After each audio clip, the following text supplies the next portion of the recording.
এবং নওগাঁর পাহাড়পুর বৌদ্ধ বিহারের উন্নয়নে ২৭ কোটি টাকার প্রকল্প। তাজমহলের আদলে হচ্ছে নতুন মূল সড়ক, প্রতি বছর ৭ লাখ মানুষের সমাগম।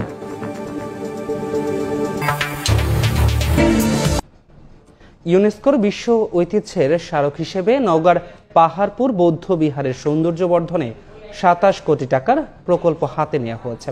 তাজমহলের আদলে বিহারের মূল সড়ক গড়ে তোলা হচ্ছে। পাল আমলের অনন্য নিদর্শনটি দেখতে প্রতি বছর ভিড় করেন অন্তত ৭ লাখ মানুষ। সংশ্লিষ্টদের আশা, এর ফলে দর্শনার্থীর পাশাপাশি বাড়বে রাজস্ব আয়। রকিবুল ইসলামের ছবিতে এমআর রকির রিপোর্ট।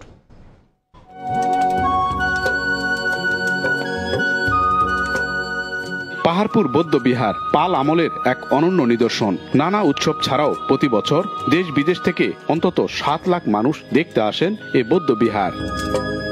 পাহাড়পুরের মূল ফটক দেখতে ২ কিলোমিটার ঘুরে ২২টি বাঁক পেরিয়ে যেতে হয় দর্শনার্থীদের। এ সড়কের এসব বাঁক পেরুতে মাঝে মধ্যেই পথচারীদের পড়তে হয় দুর্ঘটনায়। এ অবস্থায় সড়ক বিভাগ পাহাড়পুরের মূল ফটক পর্যন্ত নতুন একটি সড়ক সম্প্রসারণ ও শোভাবর্ধনের প্রকল্প হাতে নিয়েছে।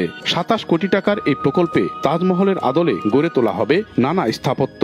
সড়কের দুপাশে লেক সহ শোভাবর্ধনে থাকবে নান্দনিকতা। সড়ক সম্প্রসারণ ও সৌন্দর্য বর্ধনে দর্শনার্থী আরো বাড়বে বলে মনে করছেন বৌদ্ধ বিহারের কর্মকর্তা। সড়ক জনপদ্ধতি দপ্তর একটি প্রকল্প হাতে নিয়েছে, যার মাধ্যমে একটি দৃষ্টিনন্দন রাস্তা এবং পাহাড়পুর বৌদ্ধ বিহার ১২০০ বছর আগে যেই গেটটা সচল ছিল, অনেকটা ওই গেট দিয়ে এখন টুরিস্টরা আসবেন। নতুন সড়ক নির্মাণে ২ কিলোমিটার পথ কমবে, সে সাথে ঝুঁকিমুক্ত হবেন দর্শনার্থীরা। আঁকাবাঁকা রাস্তা, এদিক দিয়ে ঘুরে আসতে অনেক সময় লাগে, তার মধ্যে অনেকটা জায়গায় মোড় অনেক গাড়ি ঘোড়ার জামজাম। Very beautiful.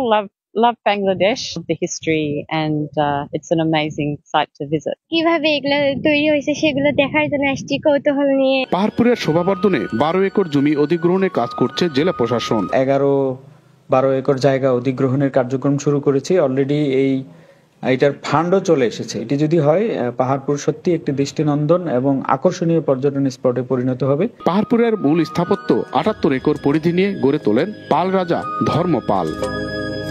ঐতিহাসিকদের মতে ৭৭০ থেকে ৮১০ খ্রিস্টাব্দের মধ্যে পাল বংশের দ্বিতীয় রাজা ধর্মপাল এই বিহার নির্মাণ করেন। ১৯৮৪ সালে এই বিহারকে বিশ্ব ঐতিহ্য হিসাবে স্বীকৃতি দেয় ইউনেস্কো। নওগাঁর পাহাড়পুর বৌদ্ধ বিহার থেকে এমআর রকি, সময় সংবাদ। দেখছেন সকালের সময়, সঙ্গেই থাকুন।